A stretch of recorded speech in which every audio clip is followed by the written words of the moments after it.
10 November 2025च्या सायंकाळी 7च्या सुमारास एक ह्युंडाई कंपनीची असणारी i20 ची कार येते आणि ती कार कुठे येते तर दिल्लीच्या असणाऱ्या रेड फोर्टच्या 300 मीटरच्या असणाऱ्या परिघामध्ये येते आणि त्या असणाऱ्या गाडीमध्ये एक स्फोट होतो.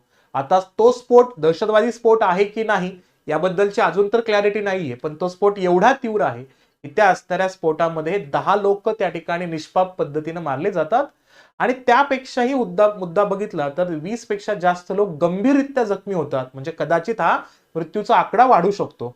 आणि अशा कंडिशन्स मध्ये याचा लिंक जर बघितला तर unlawful activity prevention act UAPA act 1967 च्या अनुषंगाने सेक्शन 3 आणि सेक्शन 4 च्या अंतर्गत FIR लॉन्च केली जाते आणि याची लिंक जोडली जाते हरियाणामधले असणाऱ्या फरीदाबाद या ठिकाणी 2900 किलोग्रामची असणारी स्फोटकं जप्त केली होती पोलिसांनी. आणि तो मुद्दा या लिंक मध्ये येत असतानाच पुलवामा ठिकाणच्या असणाऱ्या काश्मीर मधल्या अटकेचाही संदर्भ येतोय.